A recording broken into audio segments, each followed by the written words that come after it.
Madagascar vient de traverser le cyclone Batsirai après avoir connu celui d'Anna. Les conséquences sanitaires sont énormes et en termes de risques, les principaux risques sanitaires sont notamment le risque d'apparition de survenue des épidémies de diarrhée, de choléra, mais aussi de paludisme. Et il est à redouter dans ces conditions aussi la résurgence des cas de rougeole et de la Covid. Comme vous le savez, nous traversons la 3e vague de Covid et les conditions, en tout cas dans lesquelles se trouvent les populations qui ont été déplacées sont propices pour l'éclosion et la résurgence de la Covid après cette crise.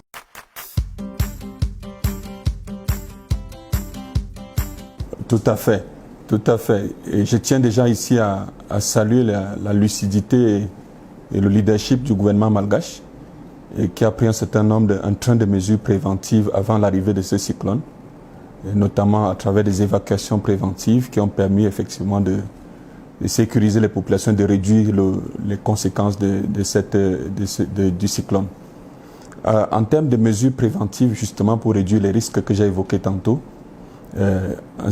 nous avons pris de commun accord avec les autorités nationales, premièrement, la mise en place des mesures de protection dans les camps avec la fourniture de masques pour ce qui est de la Covid, des dispositifs de lavage des mains au niveau des points de concentration, de regroupement des populations, mais aussi du matériel basique d'hygiène, de savon qui permettent aux populations de maintenir un minimum d'hygiène dans ces conditions assez précaires.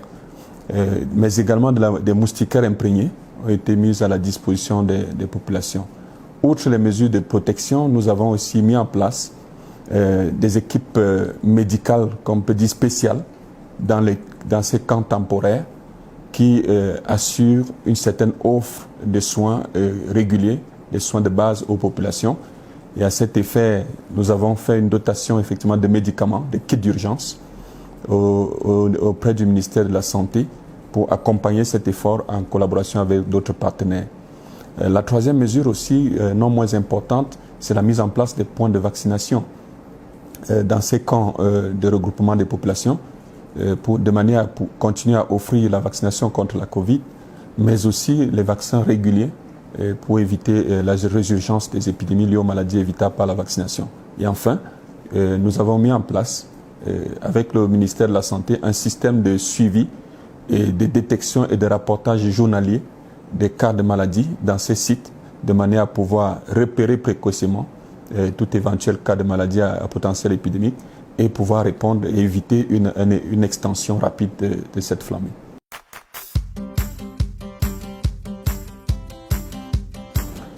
Pour l'instant, nous avons eu des cas de maladies à potentiel épidémique notifiés lors du passage du cyclone Anna dans les camps ici à Tana, notamment des cas de Covid dont certains ont été confirmés et pris en charge de manière appropriée, mais aussi des cas suspects de rougeole qui ont été également gérés.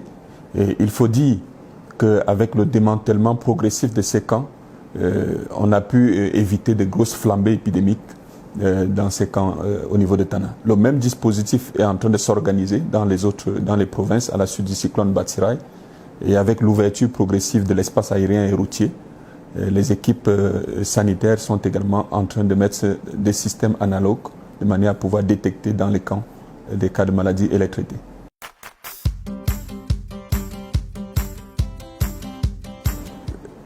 Il faut dire que les maladies que j'ai citées précédemment, que ce soit les maladies diarrhéiques, le choléra, la Covid, la rougeole ou le paludisme, sont des maladies bien connues du système de santé malgache. Et des équipements sont disponibles pour le dépistage, mais également pour la prise en charge. C'est dire que si ces épidémies survenaient, le gouvernement malgache et les partenaires sur place ont les moyens pour amorcer la réponse à cette épidémie. Et suivant l'ampleur, on pourrait soit les gérer localement ou recourir à l'aide internationale en fonction de l'extension. Mais jusqu'ici, nous pensons que les mesures de prévention et de contrôle en place permettent jusqu'à là de contenir et d'éviter des flambées épidémiques.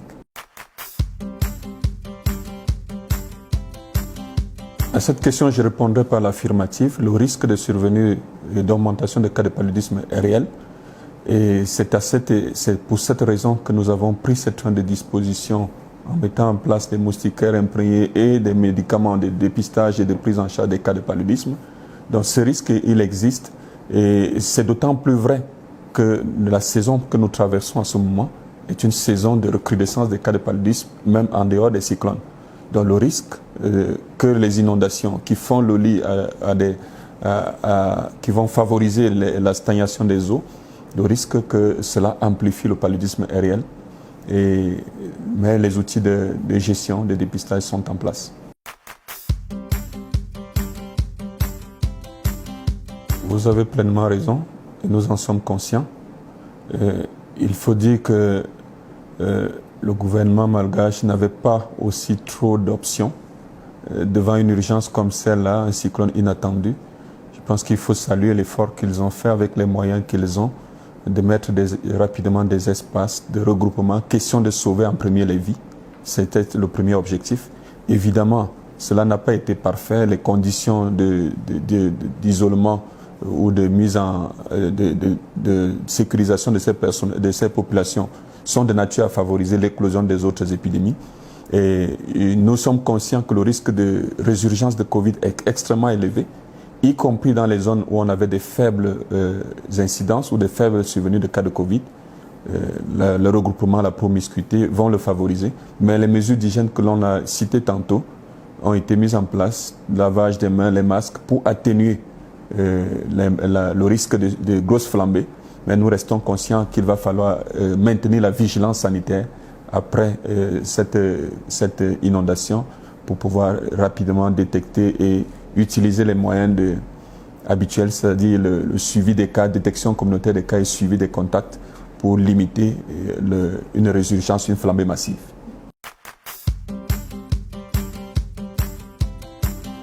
Dans le cadre de la gestion de ces cyclones et de ses conséquences, l'OMS a apporté des appuis à Madagascar, notamment, premièrement, en mettant l'accent sur la prévention des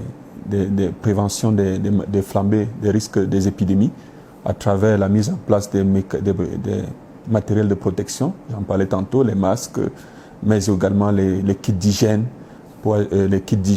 mais aussi la vaccination dans les sites.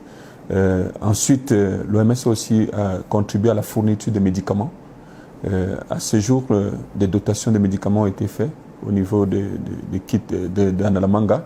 Des déploiements similaires ont été faits aussi vers les provinces pour assurer une continuité des soins dans les points d'isolement des populations. Et troisièmement, le troisième appui aussi important que nous avons apporté, c'est l'appui à la prise en charge, un soutien logistique et financier à la gestion des équipes mobiles, des équipes spontanées que l'on a mis en place dans les sites de vaccination. Ils sont pris en charge, l'OMS facilite la logistique et leur prise en charge. Et aussi, nous avons contribué à la mise en place de ce système de veille sanitaire dans les différents camps. Comme je disais tout à l'heure, la détection, les matériels pour le prélèvement, le diagnostic, la confirmation des éventuels cas de maladies à potentiel épidémique. Et enfin, nous avons également déployé des assistants techniques sur le terrain.